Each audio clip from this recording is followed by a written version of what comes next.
C'est plus un sentiment, hein, ce que vous imaginez, ça va être la compétition qui va faire rentrer Didier Deschamps encore un peu plus dans la légende du foot de sélection parce que c'est le titre qui lui manque, l'Euro. Ouais.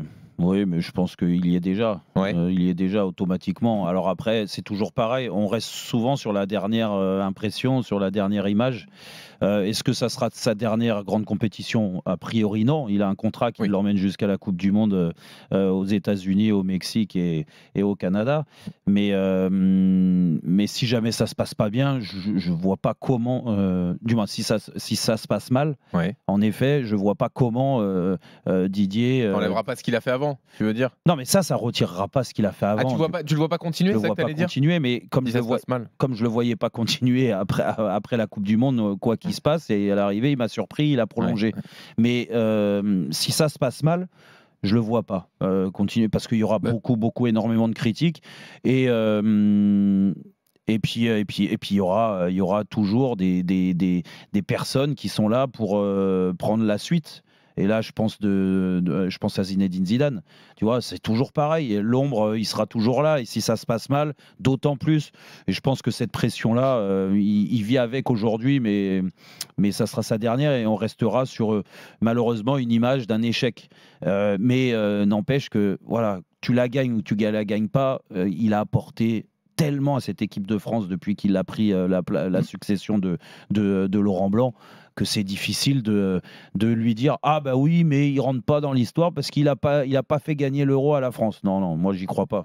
J'y crois pas à ça. Coach, il est dans la légende quoi qu'il arrive, Didier Deschamps. Oui, mais ça, on pourra jamais lui enlever son palmarès, qui est tout simplement le palmarès d'une carrière entraîneur et joueur extraordinaire.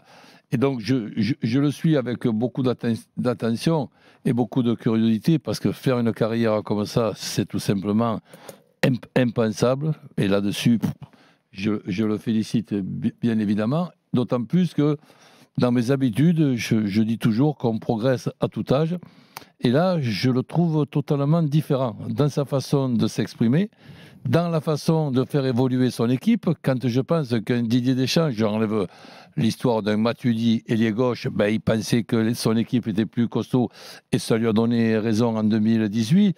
Quand je vois que dans ce dernier Euro, il nous a fait l'exploit, entre guillemets, de mettre Tolisso couloir droit avec Koundé derrière lui, d'écouter Pogba qui lui conseille de mettre un troisième arrière central comme ça, tiens, on change de mode, on passe du Bermuda à la mini-jupe, pourquoi pas.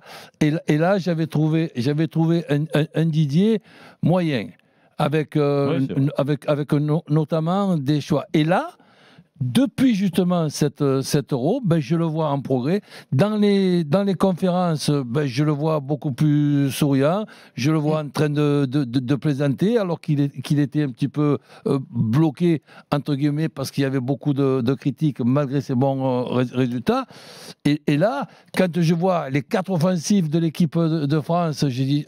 Tiens, finalement, il y a 4 offensives, plus le latéral, toujours un petit peu plus défensif d'un côté que de l'autre. Et là, dernièrement, il y a Klose qui a l'air d'avoir piqué la place à Koundé. Donc ça nous fait une équipe beaucoup plus attrayante, beaucoup plus sympa à avoir joué. Donc c'est pour ça que Roland, il s'est réinventé. Avec, si tu veux... J'ai hâte de voir une équipe aussi offensive dans un gros match de l'Euro. Mais voilà, ça dépendra des adversaires. Moi, je suis convaincu qu'il le maintiendra quoi qu'il arrive. Il y avait toujours le doute, en effet, où des fois, ça lui arrivait contre des petites équipes de prendre un peu plus de risques, entre guillemets. Bon, tu prends pas de risques parce que tu vas pas perdre contre Malte et les îles Féroé ou Gibraltar. Mais et ça, il était capable avant de jouer comme ça aussi, tu vois. Il faut pas non plus tout voir noir sur ce qu'il a fait. Après, c'est vrai que sur les gros matchs, quand il a la sensation que l'équipe d'en face, elle a une grosse structure, elle a beaucoup de maîtrise, oui, il a tendance à densifier son milieu et à avoir moins de joueurs offensifs. C'est sûr que, excuse-moi de te couper, dans un France-Angleterre, ben, on attendra, comme des passionnés curieux que nous sommes, de savoir s'il y aura deux latéraux offensifs, plus un quatuor offensif. Eh oui, c'est ça. Mais à l'arrivée, moi, là, Roland, je sais pas.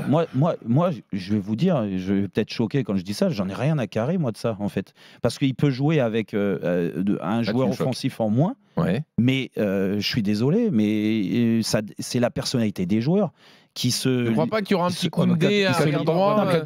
Tu mets un Tolisso ailier droit et un Koundé arrière droit, c'est les joueurs. Non, mais ça fait bien longtemps qu'il l'a pu. Mais non, mais c'est pour ça que je le trouve, moi, en train de progresser, malgré tout le palmarès qu'il peut avoir, eh ben, il continue à progresser. La seule chose qu'on peut dire, c'est que dans l'évolution de ce qu'on voit là, dernièrement avec l'équipe de France, on a l'impression que ces latéraux, pour parler des joueurs qui sont dans l'aspect défensif, des joueurs qui peuvent être des bons contre-attaquants, on a Théo Hernandez qui est quasiment sûr d'être le titulaire à l'Euro à gauche, et à droite, pour l'instant, Klose.